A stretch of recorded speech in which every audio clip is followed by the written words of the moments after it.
way for the fire to actually get into the buildings unless a window was broken or unless for some reason it could actually seep through cracks between the window sill and the concrete block or the poured concrete itself. So I don't think this is, they're still in big trouble with this, trying to get a handle on these fires, especially now that you see the fires on the lower floors, like 4 stories down from where that facade is on fire. I think they could care less that the facade burns, but they don't want it getting into these windows, getting into these rooms, because then you're into sprinkler systems, then you're into real trouble. But if we're talking about a facade, especially something, a hotel that was reconstructed back in the 90s, or late 90s, mid to late 90s, we may not be talking about concrete here. It could be stucco, some other type of of material that may, burns more than concrete. Yeah, you can even spray this stuff on as well. It just depends on what it was made from at the time. And all the houses here in Atlanta are either stucco or really a synthetic stucco. And when you knock on the synthetic stucco, you can tell it is not stone. You can tell it is not a mortar mixture,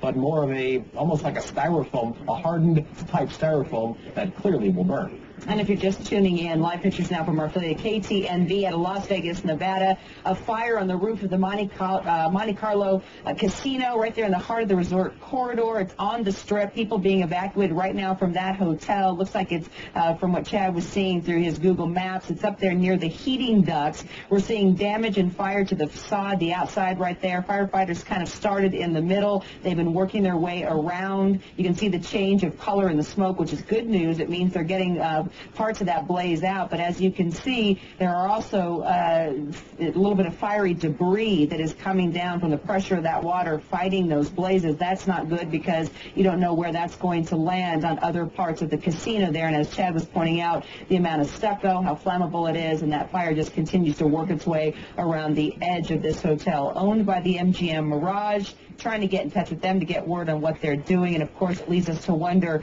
what kind of evacuation procedures they have, sprinkler systems they have inside, and if indeed they're able to respond to this in a quick fashion. Yeah, as I said earlier, owned by the Mirage Resorts and the Circus Enterprise. It's sort of a joint venture between them. And again, as I said earlier, usually we don't want to speculate, but when you have fires like this, when you see them on the top, on the roof, usually it has something to do with either air conditioning or heating. Don't know if that's the case here, but that's the usual cause when you have something like this. Again, our Richard Roth, standing by on the phone, stayed there recently, and he knows a couple of details about this. These top floors where we're seeing this, usually, Richard, you say for the high rollers, the folks who are high bettors and go to Las Vegas and stay at these hotels all the time.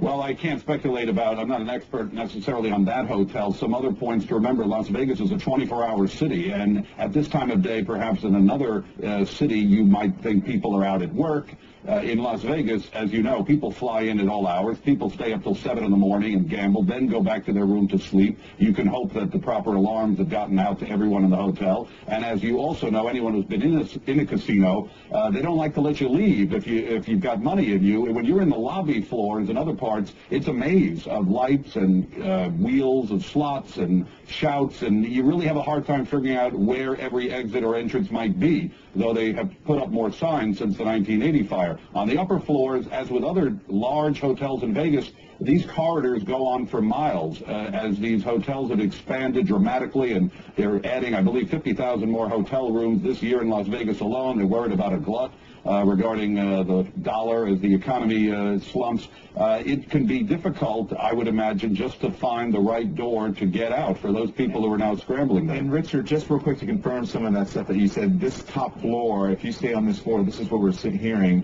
from our sources. It means you have arrived. You're staying at the top tier accommodation of this floor. You need a key card to get in, VIP, concierge service, exclusive lounge, 42-inch plasma televisions, complimentary continental breakfasts, light lunches, all of that stuff when you're staying up there, if it is indeed happening on those top floors. Richard, thank you very much.